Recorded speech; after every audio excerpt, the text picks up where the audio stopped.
चलिए जानते हैं आज की देश और दुनिया की काम की और महत्वपूर्ण खबरों को। देश में अब हर शुक्रवार रात 8 बजे से मंगलवार सुबह 7 बजे तक रहेगा लॉकडाउन। 1 मई से बदल जाएंगे ये 5 नियम। गैस सिलेंडर से लेकर बैंकिंग नियमों में होगा बड़ा चेंज, आज ही जान ले आप भी। गैस सिलेंडर डिलीवरी के लिए बढ़ गया वेटिंग पीरियड, अब 1 दिन की जगह इतने दिन करना होगा इंतजार।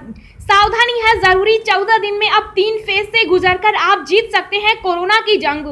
18 प्लस को पहले दिन से लगेगी रूसी वैक्सीन स्पुतनिक वी, जानिए इस वैक्सीन के बारे में सब कुछ। जेपी नड्डा ने कोविड-19 के मरीजों के लिए जारी किया BJYM का हेल्पलाइन नंबर, फ्री में ले सकेंगे डॉक्टरों से परामर्श। भारत को कई देशों से मदद, रूस की मेडिकल सहायता 2 प्लेन में आई। यूएस भेज रहा $100 मिलियन की सहायता। जी हाँ दोस्तों, और भी बहुत बड़ी काम की खबरें निकल कर आ रही है, इसलिए वीडियो को शुरू से लेकर लास्ट तक जरूर देखना। और अभी तक आपने इस वीडियो को लाइक नहीं किया तो लाइक कर दीजिए। तो चलिए वीडियो स्टार्ट करते हैं।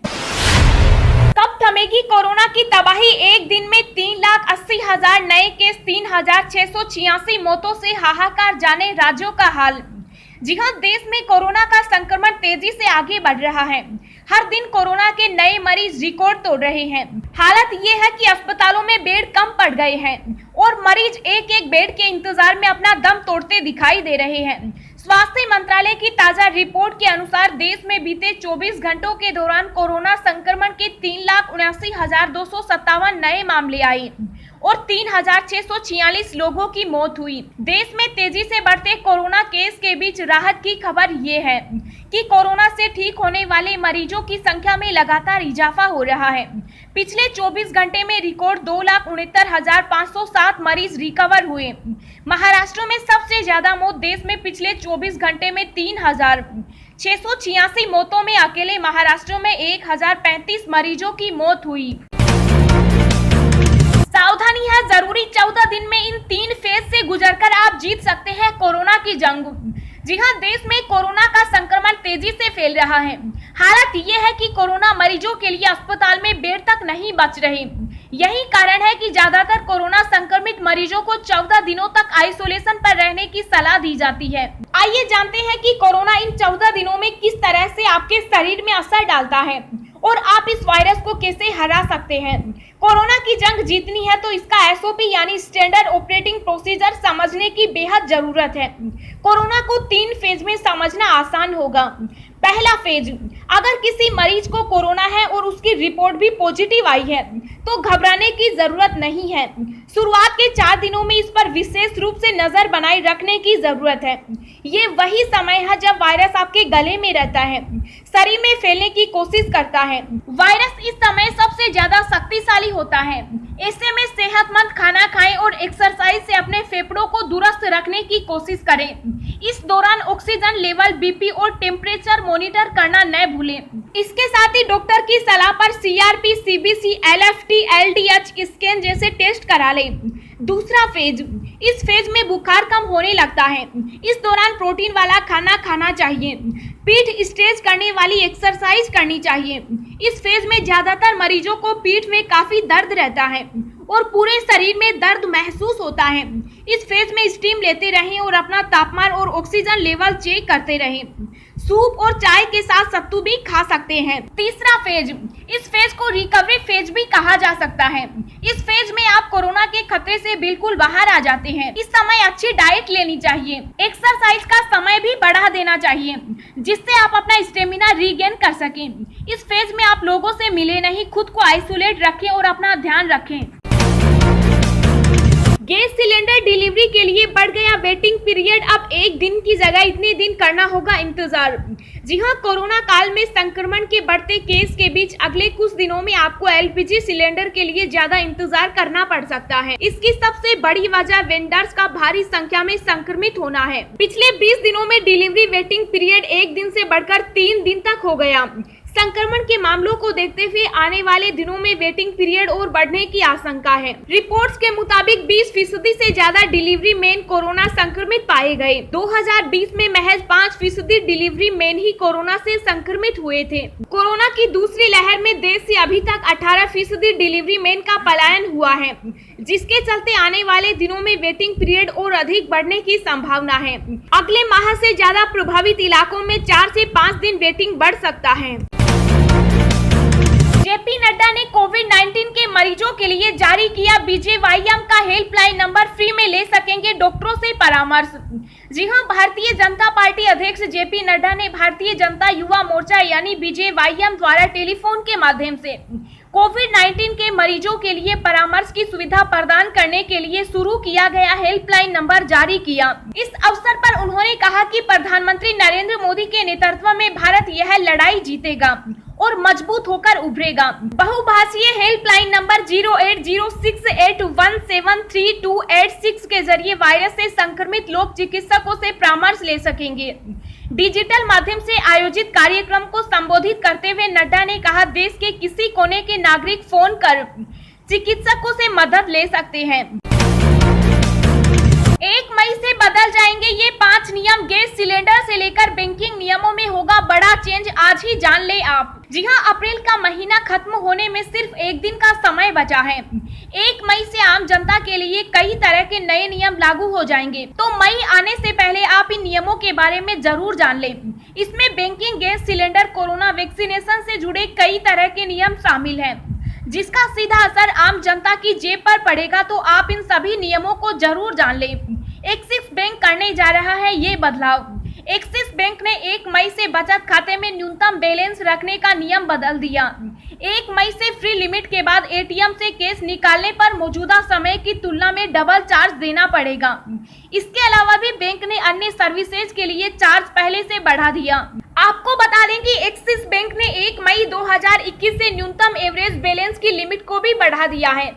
एक्सिस बैंक के इजी सेविंग्स स्कीम वाले अकाउंट के लिए न्यूनतम बैलेंस की अनिवार्यता 10,000 रुपए से बढ़ाकर 15,000 रुपए कर दी है। 18 साल से ऊपर वालों का होगा वैक्सीनेशन।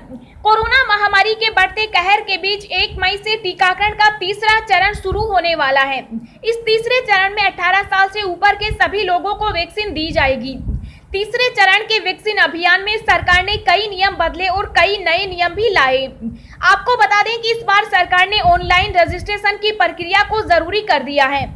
गैस सिलेंडर के रेट्स में होगा बदलाव। सरकारी तेल कंपनियां हर महीने की पहली तारीख को गैस सिलेंडर के रेट्स में बदलाव करती हैं। 1 मई को भी गैस सिलेंडर की नई कीमतें जारी की जाएंगी। दोस्तों, अगली खबर जानने से पहले आपसे एक रिक्वेस्ट है कि इस वीडियो को बनाने में मुझे बहुत ज्यादा मेहनत लगती है, तो इस मेहनत के लिए वीडियो को एक छोटा सा लाइक जरूर करें। भारत को कई देशों से मदद, रूस की मेडिकल सहायता 2 प्लेन में आई, यूएस भेज रहा $100 मिलियन की सहायता। जी हां, भारत के सबसे कठिन दौर में बड़ी संख्या में देश भारत को मेडिकल सहायता भेजने के लिए कदम उठा रहे हैं। दुनिया के सबसे शक्तिशाली देशों में शुमार अमेरिका, रूस ने भी कोविड महामारी से निपटने के लिए बड़ी सहायता भेजी है। रूस ने भेजे मेडिकल उपकरण और दवाइयों से भरे 2 कार्गो प्लेन जो आज दिल्ली पहुंच चुके। वहीं अमेरिका भी चिकित्सा आपूर्ति की पहली खेप को डिस्पैच कर रहा है। यह आज शाम तक भारत पहुंच जाएगी। अमेरिका भारत को $100 मिलियन की मेडिकल सहायता कर रहा है। बड़ी संख्या में देश भारत को मेडिकल सहायता भेजने के लिए कदम उठा रहे हैं। बता दें कि अमेरिका, रूस, France, Germany, Australia, Ireland, Belgium, Romania, Luxembourg, Singapore, पुर्तगाल, स्वीडन, न्यूजीलैंड, कुवैत और मॉरिशस सहित कई प्रमुख देशों ने भारत को महामारी से लड़ने में मदद करने के लिए मेडिकल सहायता की घोषणा की है। 18+ को पहले दिन से लगेगी रूसी वैक्सीन स्पुतनिक वी, जानिए इस वैक्सीन के बारे में सब कुछ। जी हां, कोरोना की दूसरी और भयावह लहर का सामना कर रहे भारत में 1 मई से कोरोना टीकाकरण का नया अध्याय शुरू होने जा रहा है। अब तक 45+ यानी 45 वर्ष से ज्यादा आयु वालों को ही वैक्सीन लग रही थी। अब 1 मई से 18+ को भी वैक्सीन लगने लगेगी। इस अभियान को लेकर चिंता यह थी कि वैक्सीन डोज नहीं है, ऐसे में 18+ को कैसे वैक्सीनेट किया जाएगा। पर अब खबरें आ रही हैं कि रूसी वैक्सीन स्पुतनिक वी ने इस चिंता को दूर किया है। स्पुतनिक वी का पहला बैच भारत में 1 मई को उपलब्ध हो जाएगा। स्पुतनिक वी के पहले बैच से पूरे देश में 18 प्लस के टीकाकरण में मदद मिलेगी। इससे पहले 13 अप्रैल को भारत ने अन्य देशों में पहले से उपलब्ध वैक्सीनों को इमरजेंसी अप्रूवल दिया था, ताकि ज्यादा से ज्यादा वैक्सीन डोज उपलब्ध हो सके और वैक्सीनेशन की रफ्तार को बढ़ाकर कोरोना वायरस की दूसरी लहर को रोका जा सके। वैक्सीन की कमी की शिकायतों के बीच केंद्र ने जारी किया डाटा, बताया किसके पास कितने टीके। जी हां, केंद्रीय स्वास्थ्य मंत्रालय ने कहा कि राज्यों और केंद्र शासित प्रदेशों के पास कोविड-19 रोधी 1 करोड़ से अधिक टीके उपलब्ध हैं और अगले 3 दिनों में 57,70,000 और टीके उन्हें मिलेंगे।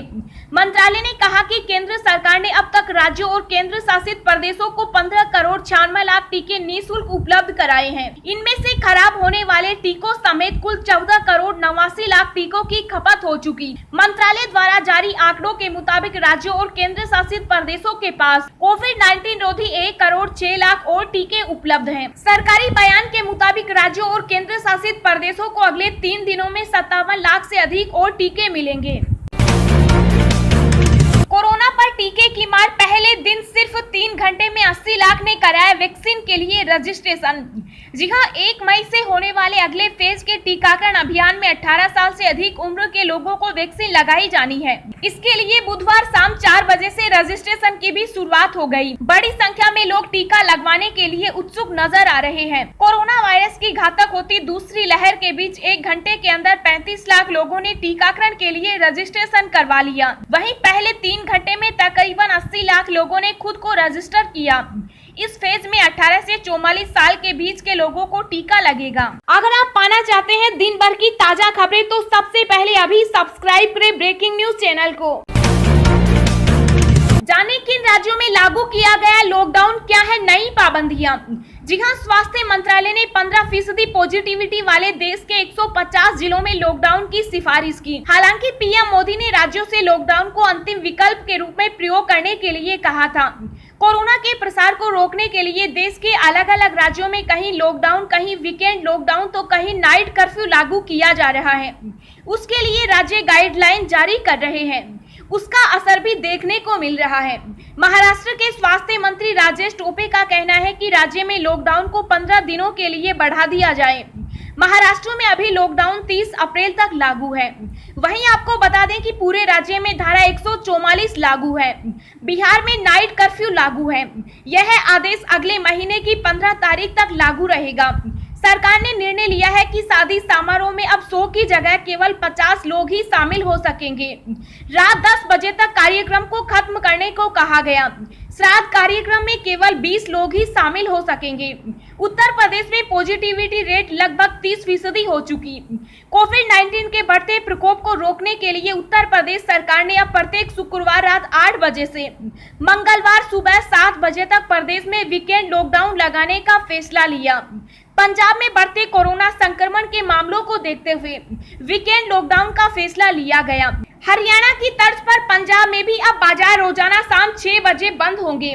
दिल्ली में कोरोना संक्रमण पर लगाम लगाने के लिए केजरीवाल सरकार ने 26 अप्रैल से 2 मई तक के लिए लॉकडाउन को बढ़ा दिया है। राजस्थान में 15 दिनों के लिए लॉकडाउन की घोषणा की है, जो 3 मई तक लागू रहेगा। राजस्थान में तेजी से बढ़ रहे कोरोना संक्रमण के बीच अशोक गहलोत सरकार ने नई गाइडलाइन जारी की। इसके तहत 3 मई तक इसे जन अनुशासन पखवाड़ा का नाम दिया है। गुजरात में कोरोना संक्रमण के बढ़ते मामलों को देखते हुए राज्य सरकार ने 28 अप्रैल से आंशिक लॉकडाउन की घोषणा की है। 3 मई के बाद 15 दिन कर्फ्यू बढ़ाने की तैयारी, एक्सपर्ट ने कहा और कोई रास्ता नहीं। जी हां, राजस्थान में कर्फ्यू लगने के पश्चात भी कोरोना के बढ़ते हुए मामलों में कोई कमी नहीं दिखाई दे रही। कोरोना के मामले 12 दिन में ही 2.5 गुना हो चुके। कोरोना की इस गति के मद्देनजर राजस्थान सरकार अब कोरोना कर्फ्यू कम लॉकडाउन को 15 दिन तक बढ़ाने पर सोच रही है। एक्सपर्ट ने 15 दिन के सख्त कर्फ्यू कम लॉकडाउन का सुझाव प्रदान किया है। राजस्थान में 3 मई तक मिनी लॉकडाउन है। 3 मई के पश्चात भी लॉकडाउन जैसी पाबंदियों को कम से कम 15 दिन और बढ़ाने की तैयारी है। ऐसे में 18 मई तक मौजूदा लॉकडाउन जैसी पाबंदियां बढ़ना है। सीएम अशोक गहलोत की नियमित कोरोना समीक्षा बैठकों में कोर ग्रुप में सम्मिलित अधिकारियों ने कर्फ्यू में लगी पाबंदियों को सख्ती से पालना करवाने पर जोर दिया है।